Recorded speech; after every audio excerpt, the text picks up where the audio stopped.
नमस्कार दोस्तों, आपके अपने YouTube चैनल एनालिसिस क्लासेस में स्वागत है। दोस्तों आज की इस क्लास में सेमेस्टर 2 का हिंदी ऑनर्स का कोर पेपर 3 का प्रीवियस ईयर क्वेश्चन पेपर को डिस्कस करने वाले हैं। क्योंकि आपका सेमेस्टर 2 का एग्ज़ाम काफ़ी नज़दीक है, इसलिए आपका जो एग्ज़ाम होना है बिल्कुल इसी पैटर्न पर एग्ज़ाम में प्रश्न पूछा जाएगा। तो आप देख सकते हैं कोर पेपर 3 का है, 2020 का क्वेश्चन पेपर है। आपका जो एग्ज़ाम 80 मार्क्स का प्रश्न पूछा जाना है। तो चलिए देखते हैं प्रश्न का पिछले बार लेवल क्या था। तो आपसे पहला प्रश्न क्वेश्चन नंबर 1 में पूछ लिया गया, निम्नलिखित प्रश्नों में से किन्हीं दो का उत्तर दें।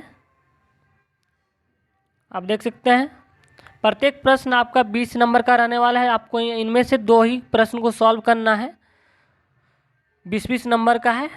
तो यहाँ से आपका 4 क्वेश्चन रहने वाला है। पहला क्वेश्चन नंबर क में है, रीति मुक्ति श्रृंगारी काव्य की सामान्य प्रवृत्तियों पर प्रकाश डालिए। ऑप्शन नंबर ख में बिहारी लाल की काव्य कला पर प्रकाश डालें। क्वेश्चन नंबर ख जो है आपका इंपॉर्टेंट प्रश्न, इस बार आने की संभावना 99% है। नेक्स्ट प्रश्न देखने वाले ग नंबर 1 का ही है। ग में आपसे पूछ लिया गया है, बिहारी लाल ग में आपका है रीतिकाल की काव्य धारकों पर संक्षिप्त परिचय दें। और घ नंबर में रीतिकालीन रीति सिद्धि काव्य धारा की किसी एक प्रमुख कवि का परिचय दें। तो यहाँ से आपको दो इंपॉर्टेंट प्रश्न है, बिहारी लाल की काव्य कला और रीति काल की काव्य धारा। ये इनमें से दो प्रश्न में से एक आना निश्चित है और प्रत्येक प्रश्न आपका 20 नंबर का रहने वाला है। तो आप यहाँ से 40 नंबर उठा सकते हैं। नेक्स्ट प्रश्न देखने वाले हैं। यहाँ से आपको 4 में से 2 ही प्रश्न को आंसर देना है। 2 नंबर में भी अगर आप 2 नंबर को क्वेश्चन को सॉल्व करते हैं तो निम्नलिखित प्रश्नों में से किन्हीं 2 का उत्तर दें। अगर आप क्वेश्चन नंबर 2 को सॉल्व करते हैं तो यहाँ 10-10 नंबर का है। पहला प्रश्न है, रीतिकालीन रीति मुक्ति काव्य विशेषताओं का उल्लेख कीजिए। ख नंबर में आपसे पूछा गया कि रीतिकालीन रीतिबद्ध कवियों की भाषा शैली की विशेषताओं का प्रकाश डालें। ग नंबर में पूछा गया है आपसे, रीतिकाल की साहित्यिक पृष्ठभूमि पर विवेचना करें। यहाँ आपको 2 प्रश्न को लिखना है, किन्हीं 2 प्रश्न आपको जो भी आता हो 2 प्रश्न का लिखना था। यहाँ से 20 नंबर आप उठा सकते हैं। नेक्स्ट प्रश्न देखने वाला, नेक्स्ट प्रश्न घ में आपसे पूछ लिया गया। अगर आपका 4 ऑप्शन है, 4 में से 2 को ही आपको लिखना है। घ में है कि प्रस्तुत पंक्तियों की सप्रसंग व्याख्या करें। कागज पर लिखत न बनत कहत संदेशु लजात, कहीं तू सबूत तेरी ही हो मेरी ही की बात। अगर आप घ को सॉल्व कर सकते हैं, नहीं तो अथवा में भी है, अति आगत अति ओद्रो नदी कूप सरू भाई सो ताकि सगरू जहाँ जाकी प्यास बुझाई। आपका अथवा में है अगर आप घ नंबर को सॉल्व करते हैं तो। नेक्स्ट प्रश्न 3 नंबर। 3 नंबर में आपका जो है 2-2 लाइन करके आपको आंसर लिखना है। निम्नलिखित वस्तुनिष्ठ टाइप में लिखना है। यहाँ से आपका 10 क्वेश्चन रहने वाला और प्रत्येक क्वेश्चन 2-2 नंबर का है। तो आप यहाँ से नंबर बिल्कुल उठा सकते हैं, 20 नंबर। तो चलिए देखते हैं। पहला प्रश्न है क में, रसिक प्रिया के रचनाकार कौन है।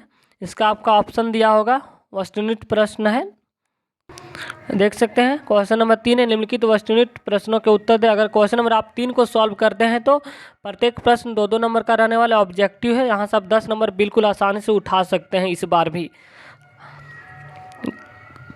आपसे क नंबर में पूछ लिया गया कि रसिक प्रिया के रचनाकार कौन। ऑप्शन नंबर ए है बिहारी लाल, ऑप्शन नंबर बी है केशव दास। तो आपका राइट आंसर हो जाएगा ऑप्शन नंबर 2 राइट आंसर है। केशव दास जो थे रसिक प्रिया के रचनाकार है। नेक्स्ट प्रश्न देखने वाले ख नंबर में। ख नंबर में आपसे पूछ लिया गया, जिन्होंने लक्षण ग्रंथ लिखे हैं उन्हें क्या कहा जाता है। तो उसे ऋतुबद्ध कवि कहा जाता है। इसे आप ध्यान में रखेंगे, इंपॉर्टेंट प्रश्न ये सब जितने भी ऑब्जेक्टिव रिपीटेड प्रश्न हो सकता है। ग नंबर आपसे पूछा गया, रस विलास के रचनाकार का नाम बताएं। ऑप्शन नंबर 1 है देव, ऑप्शन नंबर बी है घनानंद। तो आपका राइट आंसर होगा देव जो है रस विलास के रचनाकार है। नेक्स्ट प्रश्न घ नंबर को देखने वाले हैं। घ नंबर में आपसे पूछ लिया गया शिवराज भूषण किसके द्वारा लिखा गया। आपका क्वेश्चन में भी आंसर आप देख सकते हैं शिवराज भूषण। तो ये जो इसका आंसर भूषण ही होगा, ऑप्शन नंबर 2 राइट आंसर है। नेक्स्ट प्रश्न है, अंगा में रीतिकाल की कवियों को कितने वर्गों में बांटा गया। इंपॉर्टेंट प्रश्न है ये, इसे 3 वर्गों में बांटा गया। तो आपसे पूछा जा सकता है कौन कौन। तो ऋतुबद्ध होता है, रीति सिद्ध होता है और रीति मुक्त होता है। इसे विश्वनाथ प्रसाद ने ही बांटा। यहाँ से 3-4 प्रश्न आपका ऑब्जेक्टिव बन सकता है कि रीतिकाल के कवियों को 3 भागों में बांटा या किसने बांटा। तो आपका राइट आंसर हो जाएगा विश्वनाथ प्रसाद ने। नेक्स्ट प्रश्न देखने वाले हैं। च में आपसे पूछ लिया गया कि बतरस लालच लाल की मुरलीधर लुका इस दोहे के रचनाकार का नाम बताइए। तो आपका जो राइट आंसर हो जाएगा बिहारी लाल इस दोहा के रचनाकार है। नेक्स्ट प्रश्न 6 में आपसे पूछ लिया है कि रीतिकाल को श्रृंगार काल किस आचार्य के द्वारा कहा गया है। तो पंडित विश्वनाथ प्रसाद मिश्रा के द्वारा। देख सकते हैं पिछले बार से रिपीटेड प्रश्न पूछा जा रहा है यहाँ पे। नेक्स्ट प्रश्न देखने वाले हैं। नंबर में आपसे पूछा गया कि बिहारी लाल का जन्म कहाँ हुआ। तो बिहारी लाल का जन्म जो है ग्वालियर में हुआ था। आपका राइट आंसर ऑप्शन नंबर ये। आपसे पूछा जा सकता है कब हुआ था। तो 1603 ईस्वी में हुआ था। नेक्स्ट प्रश्न है झ में संख्या 1700 से 1900 ईस्वी के काल को हिंदी साहित्य में किस नाम से जाना जाता है। तो उसे उत्तर मध्य काल के नाम से जाना जाता है। तो आप इसे थोड़ा डिटेल में देख लेंगे गूगल पर, तो आपको इसी से प्रश्न पूछा जाने वाला है, ऑब्जेक्टिव प्रश्न। जहाँ तक हो से अब लास्ट ऑब्जेक्टिव का क्वेश्चन है। यह नंबर में देखने में छोटा लगे घाव करे गंभीर, ये तो अधिकतर लोगों को पता होगा, बट ये कवि का नाम आपको नहीं पता होगा। तो आपको जो राइट आंसर हो जाएगा बिहारी लाल घोष। तो आप इसको बहुत आसानी से सॉल्व कर सकते हैं। आपका जो एग्ज़ाम होने वाला बिल्कुल इसी पैटर्न पर। तो अगर वीडियो को पसंद आए तो चैनल को सब्सक्राइब कर लें, ताकि आपका आने वाला वीडियो जो है इसी पर आधारित ऑब्जेक्टिव टाइप के प्रश्न है। तो इसलिए चैनल को सब्सक्राइब करें ताकि आपको आने वाले वीडियो का नोटिफिकेशन समय पर मिल सके। थैंक यू, धन्यवाद।